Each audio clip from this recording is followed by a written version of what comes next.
Dear colleagues, welcome to today's working group webinar on Pulmonary Hypertension 2019, a roadmap for cardiologists.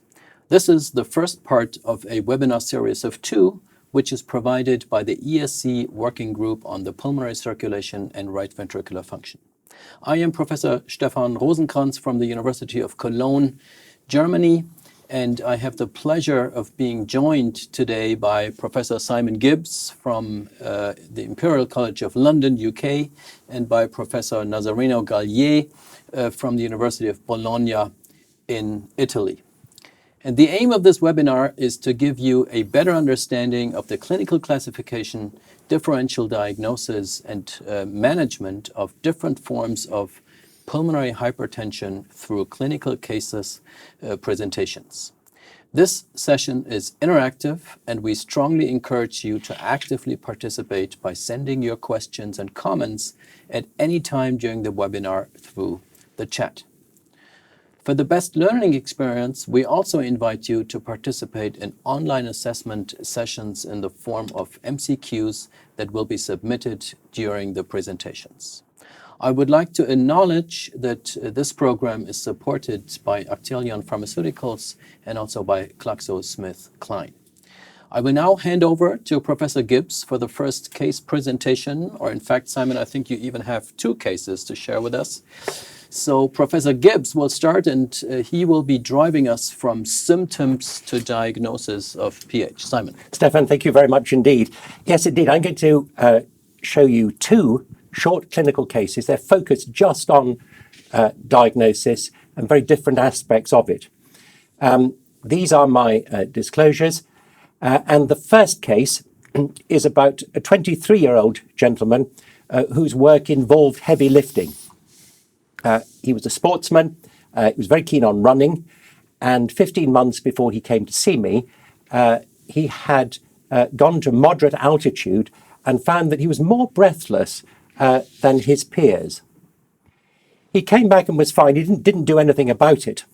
And 3 months later, he found that he was unable to keep up with his friends who he usually ran with at 5 and 10 kilometer running events. And that actually got progressively worse, and 6 months later, he gave up cross-country running altogether. Now, meanwhile, 9 months before I saw him, so he'd left this 6 months, he went to see his general practitioner and said he was breathless, and the GP, looking at his medical records, could see that he'd had childhood asthma, which was treated with an as-required salbutamol inhaler, and decided to start him on a steroid inhaler. I'm not sure it really made very much difference. And then a couple of months before I saw him, he was on his own at work. He was trying to lift something heavy and he must have blacked out. He didn't injure himself, but he was able to get up and continue the rest of the day's work without doing any heavy lifting. And then a week later, he was out playing football, and when he was in possession of the ball and exerting himself, he collapsed to the ground, turned blue, and had a seizure. He was taken to his local hospital emergency department, where a CT scan of the brain was performed. There was a questionable abnormality, and he was referred to neurology outpatients and discharged from hospital. And over the remaining weeks, over the next 8 weeks, he got progressively worse. The breathlessness progressed rapidly. He then started to develop ankle swelling and abdominal bloating, and finally had to go back to the emergency department of his local hospital, where he was admitted. An echocardiogram was performed, and he was sent to us the following day as an expert pulmonary hypertension centre. There was no other relevant past medical history, and there was no family history of pulmonary hypertension. He was a non-smoker, and he'd never taken any illicit drugs. And on clinical examination, he was hemodynamically stable, but he was desaturated. There were clinical signs of pulmonary hypertension, and there was evidence of heart failure with abdominal bloating, actually some ascites, and mild edema below his knees. So here is the electrocardiogram on admission to hospital. You can see that he's in sinus rhythm. He has a right axis large P waves, large right atrium, and evidence of right ventricular hypertrophy. The echocardiogram showed a peak tricuspid regurgitation velocity of about 4.5 meters per second.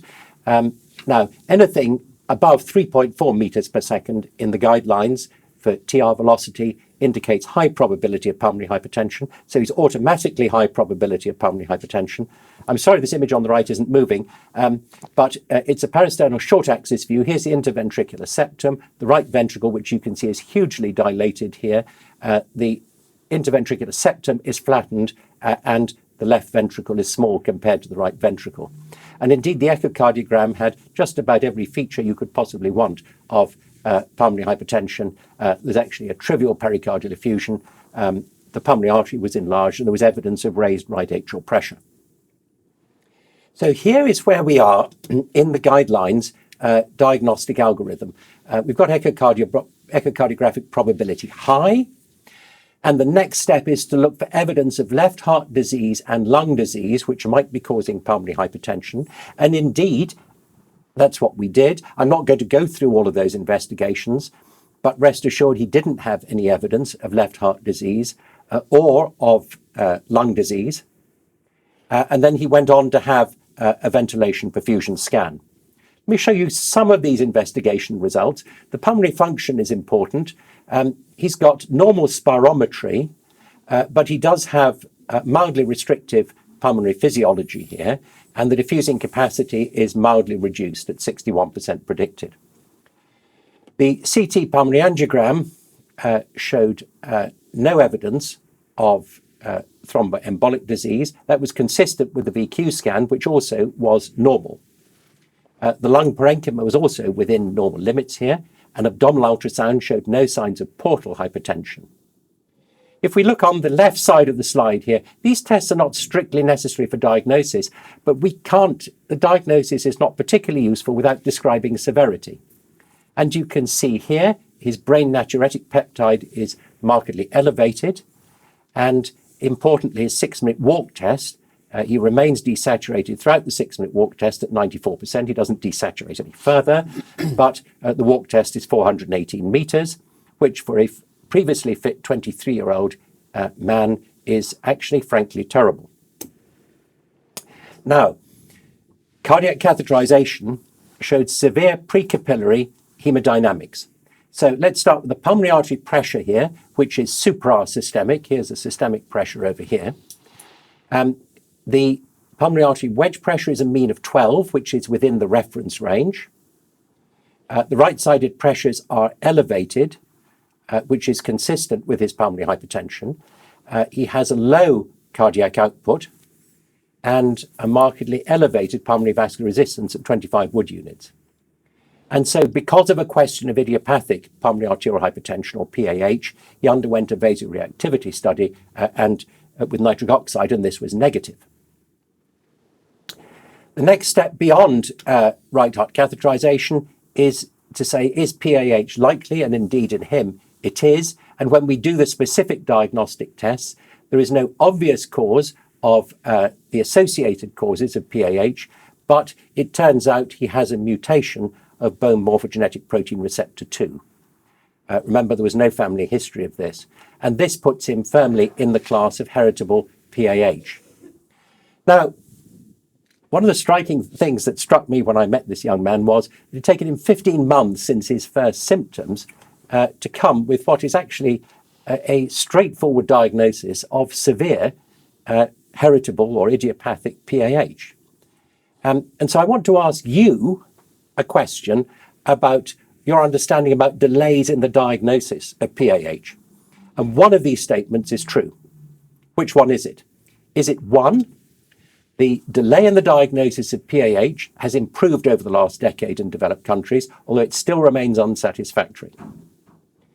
Is it two, comorbid diseases have been shown to cause significant delay in the diagnosis of PAH? Or three, young patients should be prescribed a trial of calcium channel blockers if idiopathic PAH is suspected, but confirmatory diagnostic investigations are going to be delayed. At number four, a delay in the diagnosis of connective tissue disease-associated PAH up to 1 year is unlikely to cause a significant increase in mortality? Or is it 5, in patients with cardiovascular disease, women are more likely to delay seeking treatment than men? Please make sure you vote now, and we're looking forward to seeing what you have to say about this. Simon, thank you very much also for addressing this interesting question here. And as we speak, the results come in here. Thank you very much to the audience for taking part in the poll here. And if I look at this, the vast majority answered this question at number 1, the delay in the diagnosis of PH has improved over the last decade in developed countries. So what's your comment on that? Well, the fact is that when you go to the literature and you look at this, as much as we would love to believe it, Stefan, it's just not true. The delay is as bad as it ever was. And more than half the patients are waiting a year. You have to see on average at least 4 physicians before you can get a diagnosis of PAH. So one would like to believe it. Actually, if you look at the literature carefully, you will find some recent publications which suggest it's even worse. But let's say it's certainly no better. There's no evidence for that. The right answer is that comorbid diseases have been shown to cause significant delay in the diagnosis of PAH. And this patient exemplifies that just perfectly. You know, he has a past history of asthma. It's probably a bit dubious. We don't really know how important it is because he's on, as required, salbutamol inhaler. And that deviates his general practitioner to intensifying his treatment for bronchial asthma.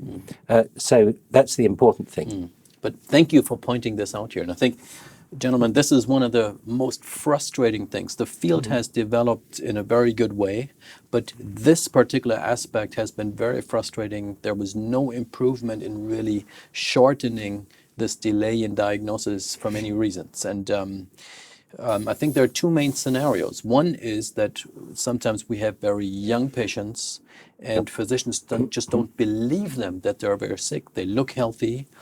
And we don't look good enough, and we have learned how important it is to make a timely diagnosis and then to initiate treatment as early as we can. And if we can't make the diagnosis, obviously we wouldn't treat it.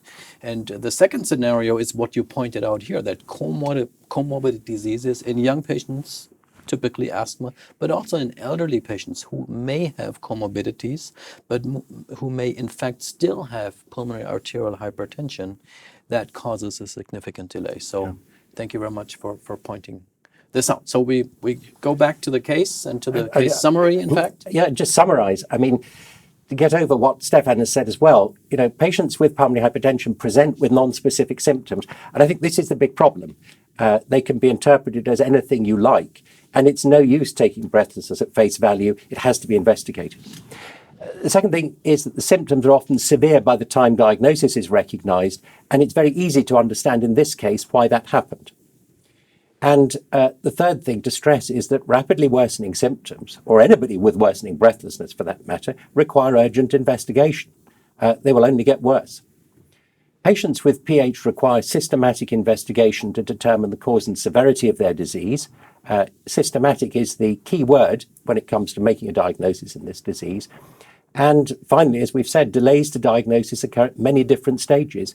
It took the patient 6 months to go and see his GP. The GP delayed things. The hospital sent him off on a wild goose chase to see the neurologist. And there are many, many different scenarios with different patients. Okay, so perhaps before we move on to the second case, thank you to the audience for bringing up many questions. If I look at that iPad here, a zillion questions have come in already, so thank you very much for being so active here. And at the same time, I think we already have to apologize that we will be able to only cover a few of these multiple questions. One that is coming up is, what would be the earliest test that could have pointed to PAH in this case at his very early signs? Well, I think the ideal scenario is to do an echocardiogram because it is the screening test for pulmonary hypertension. And I'm quite sure the echocardiogram would have been abnormal. By the time we got him, it was so grossly abnormal, you could have made the diagnosis from the other side of the room that something was wildly wrong. So an echocardiogram is out of choice. But the quick and easy thing to do, of course, is to do an electrocardiogram. and a chest x-ray. The chest radiograph, you've got to be a little bit careful in primary care. It's often reported as being normal when the pulmonary arteries are a bit enlarged. So that's a bit difficult, but an electrocardiogram has a 70-80% chance of picking it up. It's not perfect, but it would at least pick up some patients. The other thing I would stress is you've got to be able to interpret the echocardiogram, the electrocardiogram, because if you can't recognize right axis deviation, it isn't helpful. All right. So you have prepared a second case that will illustrate us that it's not always quick and easy. Not always quick and easy. Things can be complicated. So we're curious about your second case, Simon. Well, thank you, Stefan. So I'm going to show you this second case, and I'm going to tell you now what the question is at the end of this. And my question to you is going to be, what do the invasive hemodynamics in this patient show? So bearing that in mind, this is a 35-year-old female who presents with worsening breathlessness and tiredness 30 years after treatment of a sarcoma. She presented at the age of 4 with a left pleural effusion, was found to have a rhabdomyosarcoma of the left hemidiaphragm, and it was treated first with chemotherapy, then with surgical resection of the tumour, including complete removal of the left hemidiaphragm and replacing it with latissimus dorsi, and then radiotherapy to the whole left lower chest. And this cured her sarcoma. And she did well afterwards when she recovered. And she was fine until the age of 13, when she noted some mild breathlessness, and she was prescribed a budesonide inhaler, and that helped her breathlessness. And at the age of 21, she became pregnant. And this pregnancy resulted in a healthy baby being delivered, but she became very breathless during pregnancy. And that receded, I suspect, to mild breathlessness thereafter. And then she sought medical help again at the age of 32, 28 years later, with increasing breathlessness. And the year before she saw us, she'd been started on diuretics for ankle swelling. So when she came to see us, she was hemodynamically stable. She was somewhat thin and unwell looking. There was evidence of a raised jugular venous pressure. She was desaturated en room air, as you can see. And she had signs which suggested pulmonary hypertension and, importantly, pulsatile liver 5 centimeters below the costal margin. Here is her electrocardiogram. You can see that she's in sinus rhythm throughout. You can see this is very different from the first patient with who had a fierce right axis. This is completely different. And if we go on to the chest radiograph, you can see, it's obvious she's got a full-sized heart here. It's on the large size. What is striking is that the left hemithorax is distorted. It was actually fairly well distorted, actually, after such thoracic cage surgery as a child. And you can see that she's got a scoliosis here. And this costophrenic blunting was present since her original treatment. So there's no reason to believe she's got recurrence of her original disease. But you can see what her chest radiograph looks like. Now, when we do an echocardiogram, her peak tricuspid regurgitation velocity came out at 3.6 meters per second. So once again, she's high probability of pulmonary hypertension. Here you see on the left a parasternal long axis view, and it's obvious in this there's a large right ventricle there. And you can see in the parasternal short axis, here's the left ventricle. The right ventricle is up here. And there's some flattening of the interventricular septum, but it's not as dramatic as we saw in our first patient. Now, her chest, she was difficult to echo because of the distorted chest. And so I'm going to show you the cardiac magnetic resonance of the 4-chamber view. And I think this is helpful and shows you what you need to see, is that the right heart, the right ventricle, and the right atrium are massively enlarged. And the left heart lies down here underneath them. And you'll also note that she's got a negative jet here of severe tricuspid regurgitation. So that tells you about her current state. Now, we do need to look at her pulmonary function. When you look at the spirometry, all the volumes are reduced and the total lung capacity is half what it's predicted to be for a female of her size. And her diffusing capacity is also reduced in a pattern that's consistent with pulmonary vascular disease. Now, the question, of course, arises as to why is she in this? Why is she breathless? You might say there's a lot of things going on. There are. But let's try and identify what it is. So we do a bicycle cardiopulmonary exercise test, and she can only get to 38% of her predicted peak oxygen consumption. So her exercise performance is terrible. What is interesting is that she's limited by the breathing reserve, not her cardiac reserve. So she's limited by ventilation, but importantly, on exercise, she doesn't go into respiratory failure. There is, however, evidence of reduced cardiac reserve or heart failure in the sense that the ventilatory inefficiency is 41. This should be less than 36. And her oxygen pulse, which is a rough surrogate of stroke volume, is also reduced. The imaging showed that a ventilation perfusion scan showed no segmental abnormalities. So there's no reason to believe she's got acute pulmonary embolism or chronic thromboembolic pulmonary hypertension. So no thromboembolism over here. The lung parenchyma appears to be within normal limits. There's no pulmonary fibrosis. And importantly, there's no pericardial calcification either. So given this scenario, I would like to ask you, if you go on and perform cardiac catheterization now, what do you expect the hemodynamic findings are? Are they going to be one, precapillary pulmonary hypertension, like our first patient?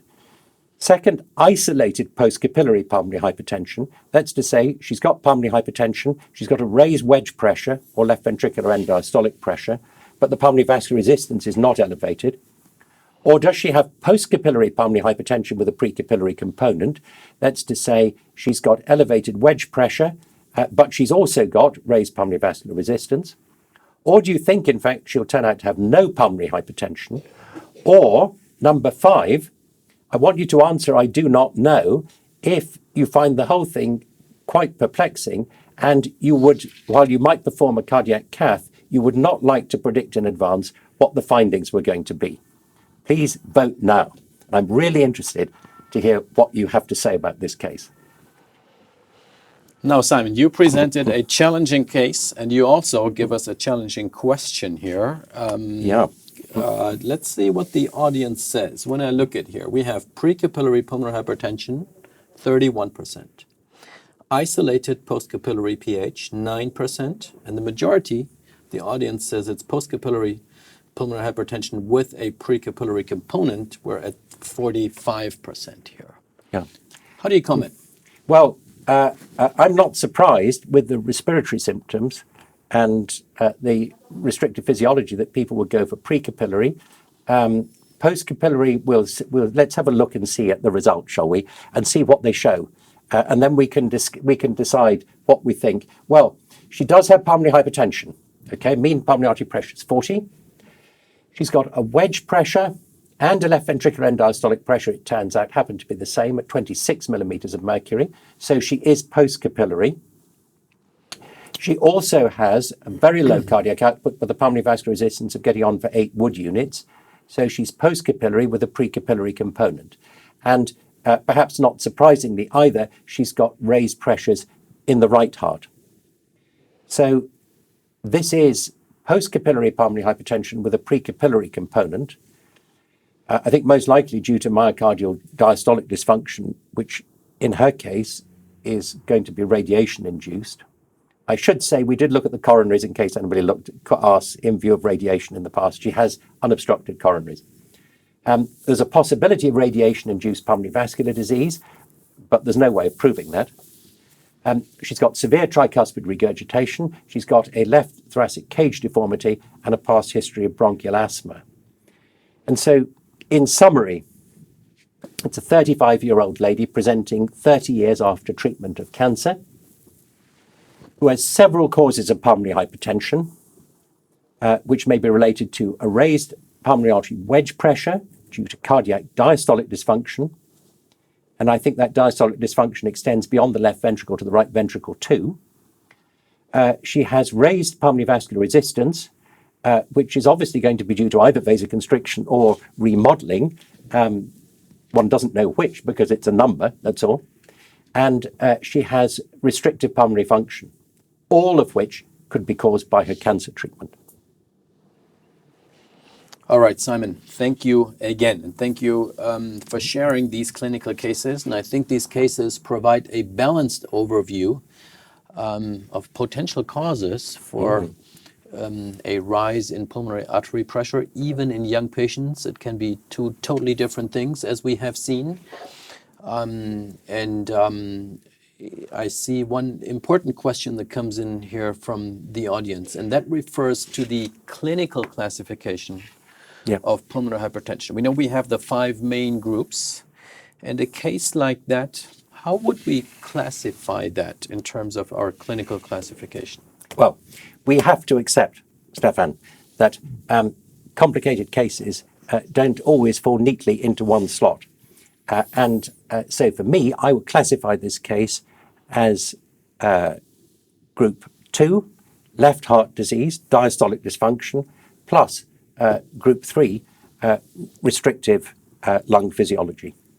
So I think this is mixed pulmonary hypertension. There's no question about that. So you can blame it any which way you like. The hemodynamics are impressive for diastolic dysfunction of the heart. The cardiopulmonary exercise is impressive because it's ventilation that limits her. So we have the lead author of the guidelines here, Nazareno Gallier. How do you comment on that? Do you agree, or how would you classify that case? I completely agree. This is post-capillary pulmonary hypertension, but we may have additional components because the lung function tests are not normal, so they can contribute to pulmonary hypertension, of course. And yes, the ME diaphragm is high and probably is paralyzed. We have to check this. I also would expect some constriction because this is also typical for post-radiation heart disease. So we have to keep into consideration that all components of the heart can be impaired by radiation, including the valves. In this case, the valves seems not yet affected because this is a slowly progressive heart disease. What you don't have here, like coronaries are not obstructed, but this cannot exclude that they can become impaired later on. So this is a very complex, and I must say common conditions because the population who have been irradiated for sarcoma, but also for lymphoma, is very, very high. So, Simon, your comment about constrictive pericarditis, did you? So we looked at the pericardium. The imaging doctors assured me that there was no calcification. They did not see any thickening. That was not obvious from echo either. And at cardiac cath, we measured pressures in the various options of 2 chambers at a time, filled her up with fluid, and we didn't get equalization of pressures. We didn't have a dip and plateau either. So I think it doesn't exclude the possibility, but I don't think it's a major component, and it wasn't enough of a reason to say, let's open her chest. I think that sounds a very bad idea at the best of times, and try and do something about it.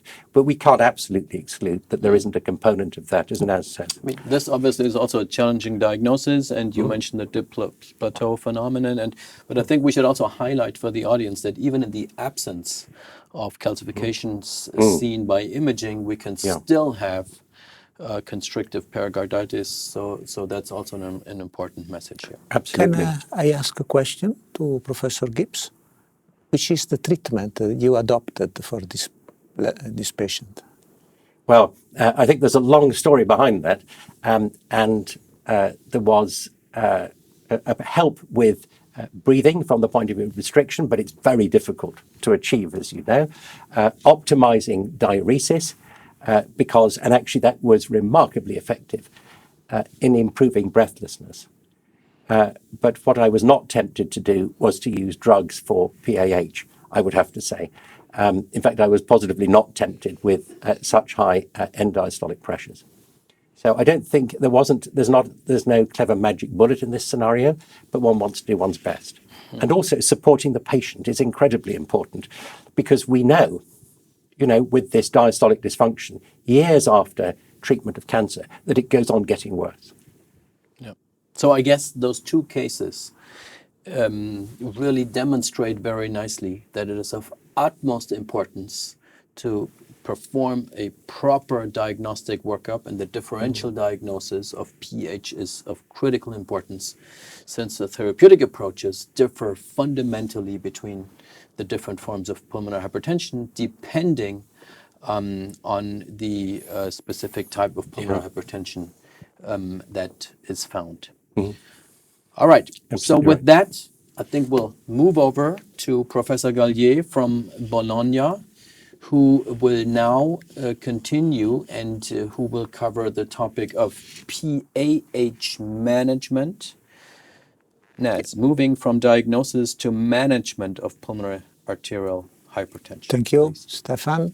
And to outline the importance of diagnosis, I shortly will illustrate you the case of this 26-year-old male, mildly smoker. On November 2015, he performed an ECG due to palpitation, and negative T waves in the precordial leads were detected. The echo showed right ventricular dilatation with increased systolic estimated pulmonary arterial pressure.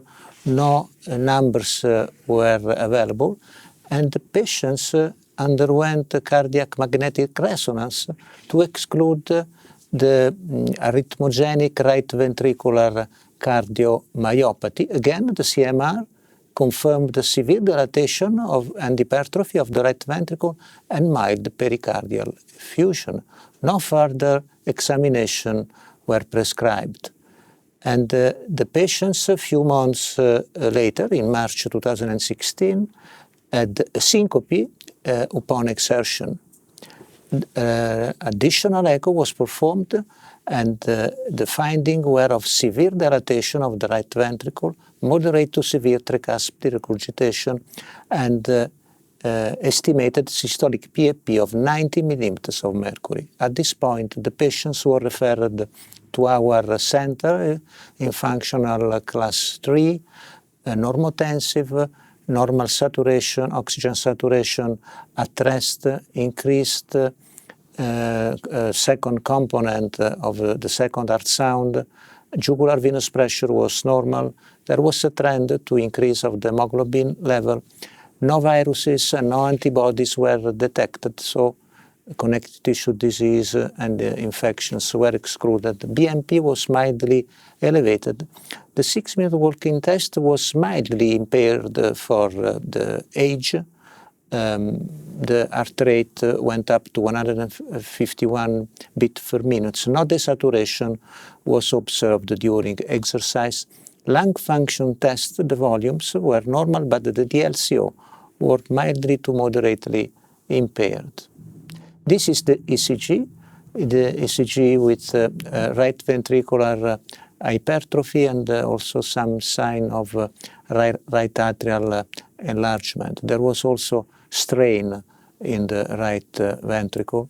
And this is the echocardiogram. As you can see in the cross-sectional view, a dilatation of the right ventricle, altered movement of the interventricular septum, reduction of the sides of the left ventricle, which is also visible in the apical four-chamber view, which shows also hypertrophy and dilatation of the right ventricle and mildly hypokinesia, and also dilatation of the right atrium. And as you can see, the tricuspid regurgitation was mild to moderate, maybe more mild than moderated. And also the CT scan was performed to exclude chronic thromboembolic disease, and it was excluded, and also parenchymal lung disease was excluded. However, this angio CT showed a congenital heart disease, a partial anomalous pulmonary venous return, so the upper right pulmonary veins drained not in the left atrium but into the superior vena cava. Right heart cath was performed. It was confirmed that no increase of right atrial pressure, mean PAP was elevated, and there was precapillary pulmonary hypertension, normal wedge. The pulmonary cardiac index was normal, but we have, as there is the shunt, we performed also measured the pulmonary and the systemic output by Fick method, and there was a shunt, a left-to-right shunt, and the QPQS, it was 1.4 to 1, defining this shunt as mild. Pulmonary vascular resistance calculated utilizing the pulmonary flow was 10.4 Wood units. So, Nazarena, can I ask you a question here in between? You pointed out that for the calculation of pulmonary vascular resistance, you used obviously the pulmonary flow. What about the techniques of assessment of cardiac output or cardiac index in this condition? Yes, theoretically we can utilize the thermodilution, in this case, to calculate the pulmonary flow. But in this case, the pulmonary flow is higher as compared to systemic flow. So to have an idea of the two flows, we need to utilize the indirect Fick method. This is what we use in congenital heart disease.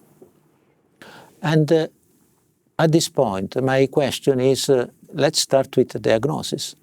Is this a patient with idiopathic PAH with coincidental anomalous pulmonary venous return? Or is a PAH associated with congenital heart disease and the defect is small? Is an Eisenmenger syndrome or is another condition? Please give your point of view. Thank you very much, Nazareno. Again, a rather complicated case that you present us here. It's not restricted to changes in the pulmonary vasculature that we would call idiopathic pulmonary arterial hypertension, but there is another component that most likely will be relevant also for the pathobiology of the disease.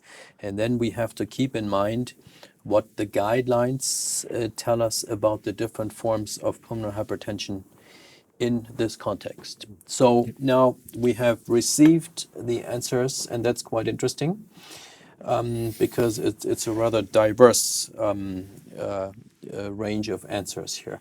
36% say it's idiopathic PAH with coincidental APVR. 50% say it's PAH associated with congenital heart disease and a small defect. 9% chose answer C, Eisenmenger syndrome, and only 4% thought it could be something else. Very, very interesting. So let's go to the guidelines table.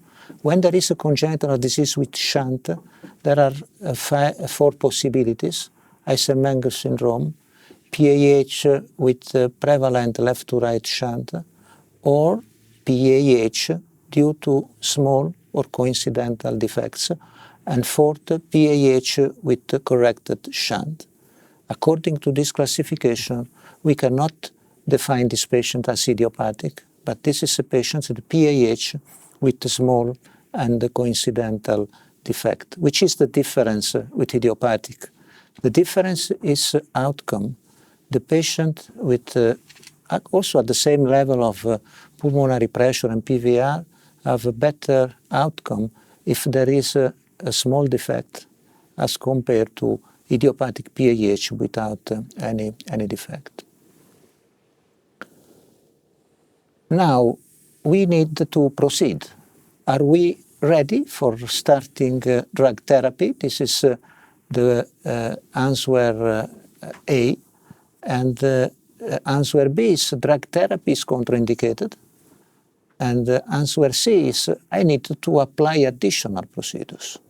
And other point of view, other process to be applied. Please give your point of view.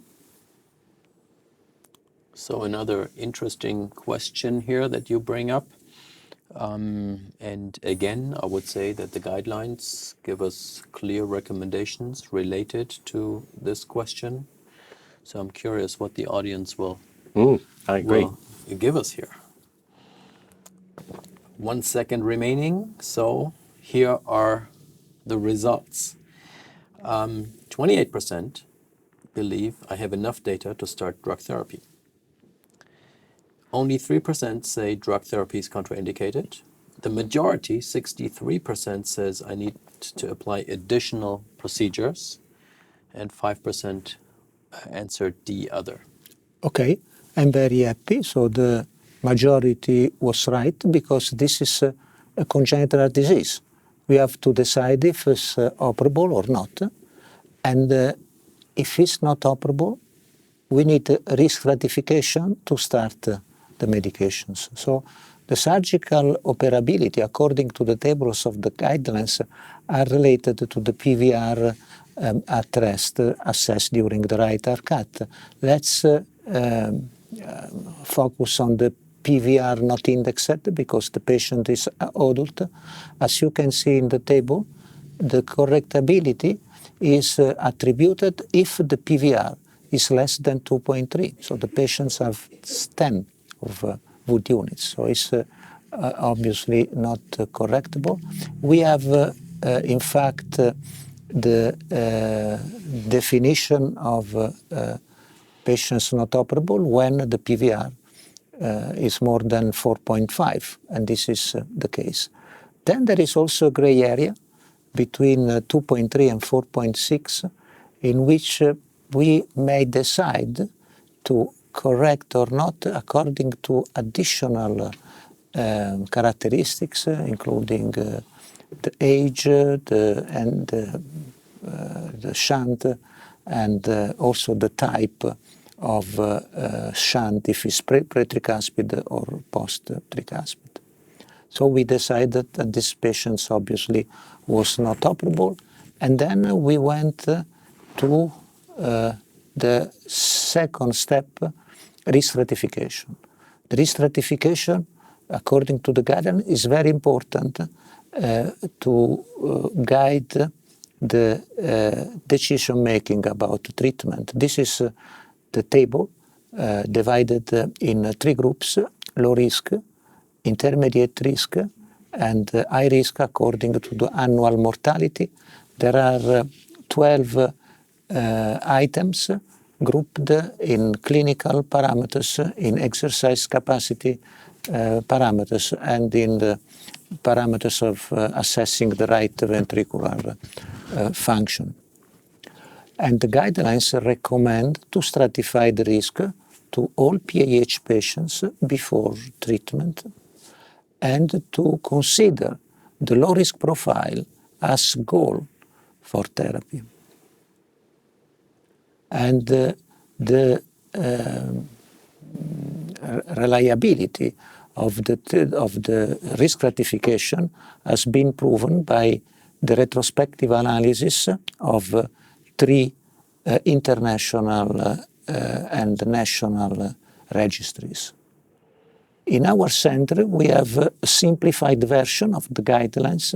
We have reduced to 4 the risk characteristics useful to classify the patients. This is to avoid overlap patients. Overlap patients are those who have one parameter in one column, another in another column, and the third in the third column. In this case, we identify as risk characteristics the functional class, so symptoms, exercise capacity by 6-minute walking test, and NT-proBNP or right atrial pressure. These 2 parameters are correlated, so one is sufficient, as well as cardiac index and mixed venous oxygen saturation. Which is the definition of low risk? Low risk is defined when the patient has 3 components of the risk profile. So this may be also non-invasive, because if a patient is in functional class 1 or 2, walks more than 440 meters, and BNP or NT-proBNP plasma levels are normal, can be defined at low risk. Then we have the definition of high risk. High risk is patients with two characteristics of the high risk profile, including cardiac index. This means that for the high risk definition, we need the right cut. If a patient does not fulfill the low risk definition or the high risk definition, then the patient is by exclusion defined as intermediate risk. And these are the survival curve according to this simplified table assessed in 725 patients of our centers, and also individual groups like idiopathic PAH, connective tissue disease, and congenital disease can be stratified at both baseline and after treatment response. Let's go back to our patients now. The functional class is 3, is walking more than 600 meters, BNP is elevated, right atrial pressure is normal, pulmonary cardiac index is normal, PVR 10.4. The patient then cannot be classified at low risk as only 2 components of the low risk definition. So there are no components of the high risk for the high risk definition. So the patient is classified as intermediate risk. The proceedings of the World Meeting as an article about the interaction between risk and treatment algorithm. As you can see, the proposal is to start with initial combination therapy. The same recommendation is included in the current guidelines. And this is what we did in this patient. We started sildenafil and masitinib as initial combination therapy and reevaluated the risk of the patients after 4 months. As you can see, the symptoms improved, the 6-minute walking test increased, the mean pulmonary arterial pressure was reduced, and the cardiac index, the pulmonary flow, were increased to 3.4. Now the patient is reclassified as low risk, and the treatment algorithm suggests to continue the medications who are allowed the patients to be classified at low risk. But also, this treatment algorithm suggests that the patient has to be followed strictly with a programmed follow-up. And 2 or 3 times per year, reclassify the patients to be sure that the patient is stable in low-risk profile. Is what we did. However, after 2 years since the first achievement of low risk, the patient started to deteriorate, and the symptoms increased, functional class 3. The 6-minute walking test, even if as absolute value looks like good, but deteriorated, and right atrial pressure for the first time increased, cardiac index was reduced. The patient is still on sinus rhythm. So at this point, we have a deterioration to intermediate risk, because there are no parameters on the low risk profile and no parameters of the high risk profile. Let's go to the treatment algorithm of the proceeding of the World Meeting, and as you can see, if the patient is deteriorating to the low risk, to the intermediate risk profile, triple combination therapy is suggested. And now we have 2 different possible approaches. We have minimally invasive or invasive, utilizing prostacyclin analogs by subcutaneous continuous treatment or intravenous continuous treatment. Or we have another possible alternative, utilizing the orally available selexipag, which is an agonist of the prostacyclin receptor. And this is what we decided to do. And for selexipag is needed an up titration trying to reach the maximal tolerated dose starting from 200 micrograms BID and increasing by 200 milligrams BID every week, trying to reach the highest dose, which is 1600 micrograms BID. We were able to reach this maximal dose in the patient. So with the triple combination therapy, the symptoms improved again. The 6-minute walking test also improved. The right atrial pressure was mildly reduced. As you can see, we also added an initial dose of furosemide. The pulmonary cardiac index also mildly increased.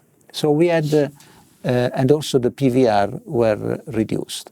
We did not have the same success as initial double combination therapy. We had an improvement, but this is typical of patients with already a background therapy, especially double background therapy. We can expect an improvement, but not as good as when the patient is naive and start with double combination therapy. We consider this a satisfactory clinical response. In fact, the patients were reclassified again to low risk. However, as you have seen, it's very important that these patients is followed strictly, because as he lost once the low risk definition, he can lose it even again. So this patient which is a possible candidate if further deterioration is observed to more invasive medical therapy using subcutaneous or intravenous prostacyclin analogs. Again, the patient, as you can understand, in the low risk box, there is an heterogeneity of patients, because the patients can be in the low risk box with monotherapy if he's a responder to vascular activity test, but can be in this box with double initial combination therapy, like this patient was, or with triple combination therapy, as the patient is now, and maybe needed an aggressive therapy if there is further deterioration, and may go back, if this happens, to low risk, even utilizing intravenous subcutaneous prostacyclin analogs. This is a list of patients, 19 with non-satisfactory clinical response, means no low risk, despite initial double combination therapy with endocrine receptor antagonists and PDE5 inhibitors. The addition of selexipag improved hemodynamics, but not sufficiently the 6-minute walking test. So in conclusion, PAH can progress rapidly in untreated or insufficiently treated PAH patients. Use of double and triple combination therapy is supported by robust evidence and is recommended in almost all patients. Initial combination therapy with an endocrine receptor antagonist and a PDE5 inhibitor is the treatment of choice in treatment-naive patients. Treatment escalation to triple combination therapy is required if the initial approach does not result in a low-risk status, or if deterioration is observed as at follow-up.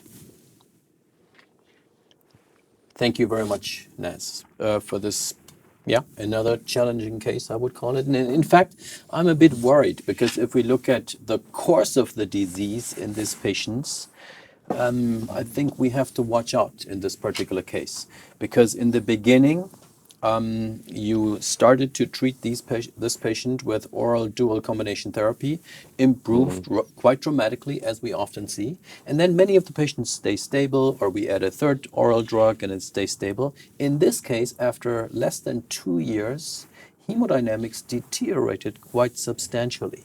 Yep. So I think we should highlight also, you suggested in this case to add a third oral drug. But you also pointed out that close follow-up is necessary, and we have to be prepared to escalate treatment further in such patients and to potentially initiate parenteral prostanoid therapy. And if patients deteriorate on triple combination therapy, I think we should also list patients for transplant in a timely manner if it's foreseeable that there will be no long-term benefit. Would you agree to that? Yeah, absolutely. And maybe a question to you also, because here, as you pointed out, it's not idiopathic PAH. We have potentially two mechanisms that may contribute to the hemodynamic profile, and one is the increased flow due to the, in this case, non-cardiac shunt. So can you tell us a little bit about the pathobiology in this specific condition? Yeah, it's not simple because apparently the shunt is not enough large to consider it as the only cause for pulmonary hypertension in this patient. Probably the patient has some constitutional predisposition to even minimal increase of shunt. And we have to remember that during exercise, the shunt increase. And so also this may induce a larger circumferential and longitudinal stress on the pulmonary endothelium, soliciting the evolution of the distal pulmonary artery disease. I agree, this is a patient that needs attention, even if the shunt may reassure us a little bit, because usually patients with this type of lesions have not a catastrophic evolution like idiopathic PAH. But in any case, the most important concept is follow-up. The follow-up is crucial for these patients, and is crucial for low-risk, intermediate, and high-risk patients. Yep. Okay, and I mean, you mentioned that patients who have a shunt and pulmonary arterial hypertension, as we would call it, have a better prognosis. On the other hand, if we close a shunt and patients remain to have pulmonary hypertension, then the outcome is particularly bad. Yeah. So that decision to close a hole in the heart is very critical. Is very critical. And perhaps we may say that we have another option, not to close a hole completely, but to use fenestrated devices if in doubt. But if we close it and patients remain to have PH, then that's a problem. This applies not in this case, but may apply in the patient with atrial septal defect, but with a level of PVR lower, maybe in the gray zone. If we decide to operate the patients in the gray zone of PVR, then a fenestrated approach is the most safe. Okay, so a couple more questions here from the audience. Let's get back to you, Simon. We're running a little bit out of time, so I will have a short question, short answer. One of the questions is, could we ever have PH if the echo is normal? Anything's possible. It depends what you mean by the echo being normal. You have to have a completely normal echo and have demonstrated there is really a good tricuspid regurgitation jet, and you haven't missed it. So the answer is, but if it is otherwise completely normal, it's not very likely, but it's still possible. So, but nobody's going to evaluate a patient just on an echo. Come on, you have to evaluate them clinically. You can use exercise testing, BNP. There's a whole variety of other things, which I would want supporting evidence, basically. Okay, and the last question here that refers to the proposed new definition of pulmonary hypertension. So for the audience, it was proposed by the World Symposium to lower the threshold for the mean PA pressure from 25 to 20, at the same time to include a PVR of more than 3 for the definition of precapillary pulmonary hypertension. And the question here from the audience is, how does that impact the numbers of patients that we will diagnose with There'll be a small precapillary increase. pH. There'll be a small increase probably. You see today's patients, they've all got much higher pressures. If you go around screening scleroderma and you've got a screening program to look for patients, then you will find patients in this zone. But don't worry, it's not going to cause a vast increase in workload. I mean, I guess the three cases that we have seen have already highlighted that in each of these cases, we were far away of that range between 20 and 25 millimeters of mercury.